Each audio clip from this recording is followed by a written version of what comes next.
नमस्कार विद्यार्थी आणि पालक मित्र हो.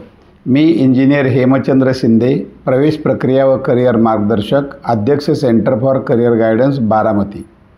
पहिला राऊंड MBBS BDSचा महाराष्ट्रातील डिक्लेअर झाला आहे. सिलेक्शन लिस्ट जी जाहीर झालेली आहे त्याच्यामध्ये आपण ऑल इंडिया रँक टाकावा लागतो आणि तो टाकून आपल्याला कोणता प्रवेश मिळाला आहे हे समजतं. प्रथम सर्व विद्यार्थी आणि पालकांनी एक लक्षात घ्या, सिलेक्शन लिस्ट जी आहे त्याच्यामधला जो सिरियल नंबर आहे तो SML नाही. MBBS BDS मेरिट लिस्ट जी जाहीर झाली होती तिच्यामध्ये 55,781 विद्यार्थ्यांनी MBBS BDSसाठी भाग घेतला होता, नाव नोंदवलं होतं. प्रत्यक्षात मात्र पहिल्या फेरीसाठी प्रेफरन्स फॉर्म भरताना 36,699 विद्यार्थ्यांनी भाग घेतलेला आहे आणि त्यांची ही पहिली यादी जाहीर केलेली आहे. म्हणून पुन्हा एकदा सिरियल नंबर म्हणजे मेरिट नंबर नव्हे. आता समजून घेऊया किती होत्या जागा, मग मिळेल का दुसऱ्या फेरीत प्रवेश, कुठून येणार, किती येणार दुसऱ्या फेरीसाठी जागा. आणि हा व्हिडिओ पाहून प्लॅन बीचं नियोजन तुम्हाला करावंच लागणार आहे आणि सर्व गोष्टी सविस्तर समजण्यासाठी हा व्हिडिओ शेवटपर्यंत पहा. आता आपण सविस्तरपणे पाहूया MBBS शाखेच्या शासकीय आणि खाजगी महाविद्यालयातील कॅटेगरी वाईज एकूण जागा आणि प्रत्यक्षात झालेले प्रवेश. SC कॅटेगरी गव्हर्नमेंटसाठी 552 जागा, प्रायव्हेटसाठी 196, एकूण जागा 748. याच्यामध्ये PWD आणि ऑर्फनचाही समावेश आहे. प्रत्यक्षात प्रवेश झाले तर गव्हर्नमेंटचं जे प्रवेश झालेला आहे तो 11,720 SML झालेला आहे आणि मार्कांच्या भाषेत सांगितलं तर 557 मार्काला तो प्रवेश बंद झालेला आहे. पण आपल्याला कॅटेगरीसाठी जागा किती होत्या, तर शासकीय जागा होत्या 552. प्रवेश कितीपर्यंत झाला तर 586 कॅटेगरी मेरिटपर्यंत प्रवेश झालेला आहे.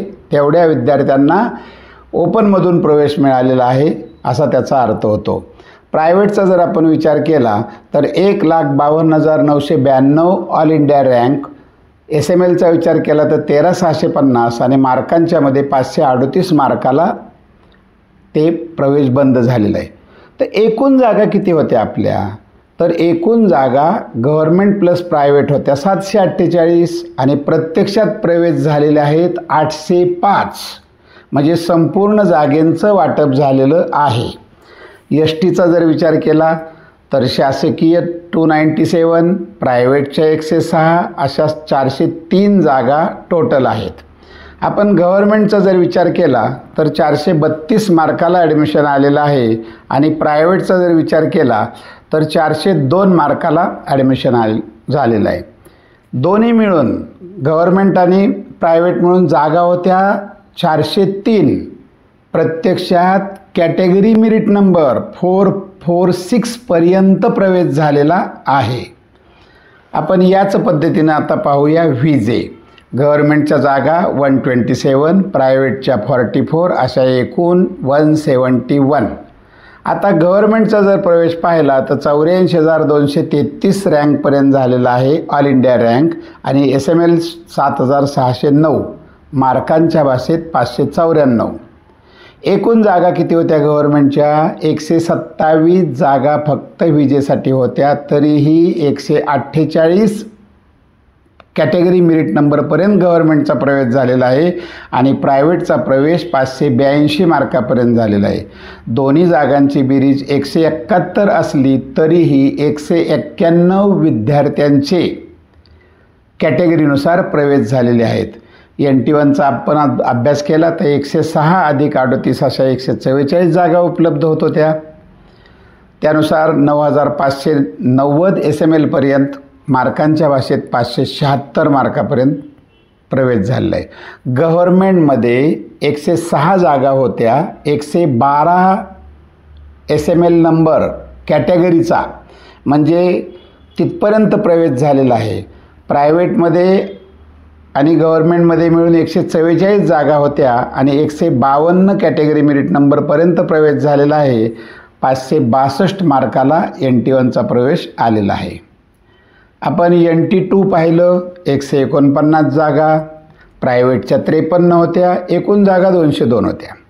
आता गव्हर्नमेंटचा आपण विचार केला तर 56,206 ऑल इंडिया रँकपर्यंत प्रवेश आला, 4,803 SMLपर्यंत आला, एकूण जागा होत्या 149.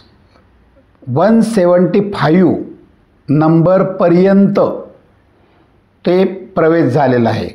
याचा अर्थ याच्या काही मधल्या लोकांनी फी परवडत नाही म्हणून सुद्धा कॅटेगरीतली जागा सोडलेली असेल, की ज्यांचं उत्पन्न क ड मध्ये आहेत, म्हणूनही ही फिगर 149 वरून 175 होऊ शकते. आपण जर गव्हर्नमेंट आणि प्रायव्हेटचा विचार केला तर एकूण जागा होत्या 202 आणि प्रवेश मात्र झालेले आहेत NT2 268 या कॅटेगरी नंबरपर्यंत. याचा अर्थ उघड आहे की मधल्या काही विद्यार्थ्यांनी प्रवेश फी अभावी नाकारलेले असू शकतात. NT3च्या एकूण जागा आहेत 85 + 30 अशा 115. प्रवेश झालेला आहे गव्हर्नमेंटचा 3200 SMLपर्यंत 636 मार्काला. 85 जागा होत्या गव्हर्नमेंटसाठीच्या आणि 99पर्यंत प्रवेश झालेला आहे कॅटेगरी SMLपर्यंत. आणि प्रायव्हेटच्या बाबतीत जर विचार केला तर मात्र ही फिगर फार पुढे सरकते. 115 टोटल जागा आहेत, परंतु 234 कॅटेगरी मेरिट नंबरपर्यंत सुद्धा प्रवेश गेलेला आहे. थोडक्यात गव्हर्नमेंटच्या बाबतीत मात्र प्रवेश हे सर्वांनी घेतलेले आहेत. महत्त्वाचा प्रश्न आहे OBC. गव्हर्नमेंटची सीट 805, प्रायव्हेटचे 287, टोटल 1092. आता जर आपण पाहिलं तर ऑल इंडिया रँक 36,790, SML 3040 आणि मार्कांच्या भाषेत 638 मार्काला प्रवेश बंद झाला आहे. एकूण जागा किती होत्या? 805. गव्हर्नमेंटच्या जागा आहेत ह्या 805. कॅटेगरी नंबर कितीपर्यंत झालेत प्रवेश? 894पर्यंत. सगळेजण प्रवेश घेणार याचाच अर्थ एवढे जे मधले विद्यार्थी आहेत यांनी ओपनमधून प्रवेश झालेला आहे. म्हणून 805 जागा असल्या तरीही OBCचा 894 SMLपर्यंत प्रवेश झालेला आहे. पण आपण जसं जसं प्रायव्हेटकडे जातो तसं मात्र 6,697 SMLला आणि 602 मार्काला तो प्रवेश बंद झालेला आहे. इथं मात्र गव्हर्नमेंटच्या 805, प्रायव्हेटच्या 287 अशा 1092 जागा OBCसाठी एकूण होत्या. प्रत्यक्षात मात्र OBC मेरिट नंबर 2049 पर्यंत प्रवेश झालेला आहे. ACBC 423 गव्हर्नमेंटच्या, 317 प्रायव्हेट आणि 740 एकूण जागा उपलब्ध होत्या. गव्हर्नमेंटचा जर विचार केला तर 40,542 ऑल इंडिया रँकला, 3,368 मेरिट नंबरला आणि मार्कांच्या भाषेत 634 मार्कांना प्रवेश बंद झालेला आहे. एकूण गव्हर्नमेंटसाठी 423 जागा होत्या आणि प्रत्यक्षात मात्र ACBC 432 मेरिट नंबरपर्यंत प्रवेश झालेला आहे. ACBC प्रायव्हेटचा प्रवेश 77,839 ऑल इंडिया रँकला, 6,983 SMLला आणि 600 मार्कावर बंद झालेला आहे. एकूण गव्हर्नमेंट प्लस प्रायव्हेटच्या 740 जागा उपलब्ध होत्या. प्रत्यक्षात मात्र ACBC कॅटेगरी नंबर 956 पर्यंत तो प्रवेश गेलेला आहे. याचाच अर्थ प्रायव्हेटचे प्रवेश फी 50% माफ झाली तरीही परवडत नसल्यामुळे तो मेरिट नंबर पुढे गेलेला आहे असं एकंदरीत दिसून येतं आहे. आपण जर EWSच्या बाबतीत पाहिलं तर EWSला फक्त गव्हर्नमेंटला जागा असतात. 423 जागा होत्या आणि 435 कॅटेगरी मेरिट नंबरपर्यंत EWSला प्रवेश झालेले आहेत.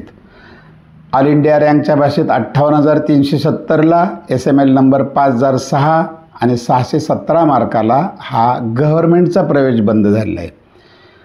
EWSला प्रायव्हेटला जागा नसतात.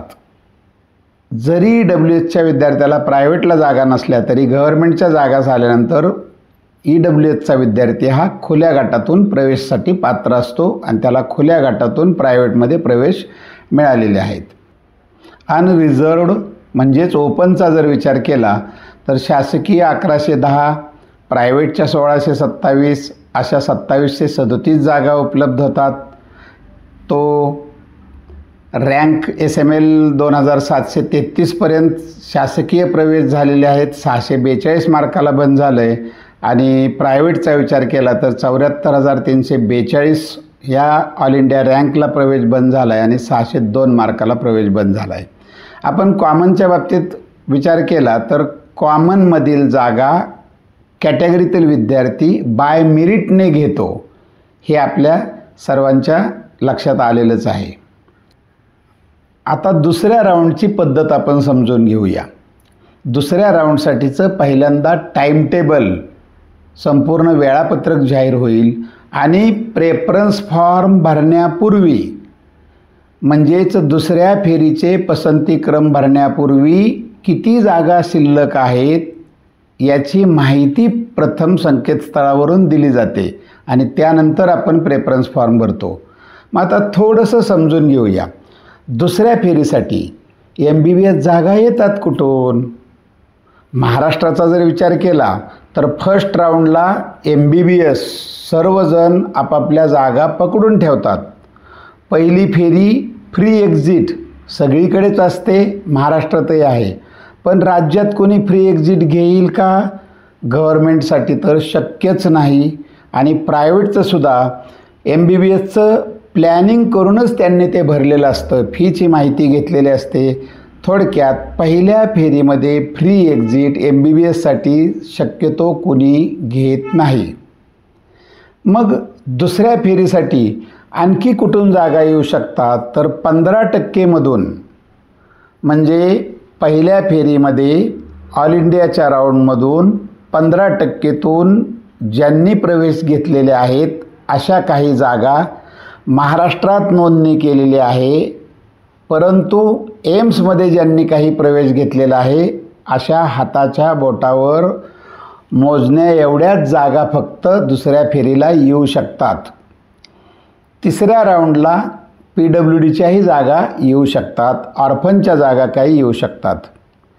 सगळ्यात महत्त्वाची गोष्ट लक्षात घ्या, 2021च्या सुप्रीम कोर्टाच्या निर्णयानुसार पूर्वी जसं ऑल इंडियाच्या 2 फेऱ्यानंतर आपल्याला जागा परत येत होत्या तशी एकही जागा आपल्या राज्याकडं 15%तून परत केली जात नाही. ऑल इंडियाच्या जागा ह्या ऑल इंडिया लेवललाच पहिला, दुसरा, तिसरा आणि वेळ आल्यास 4था स्टे वॅकन्सी राऊंड घेऊन संपवल्या जातात. थोडक्यात दुसऱ्या राऊंडला जागा कुठून येतात तर आपण म्हणतो वेस्टेज, यालाच आपण फ्री एक्झिट घेतली तर. असं वेस्टेज महाराष्ट्रामध्ये होऊ शकत नाही.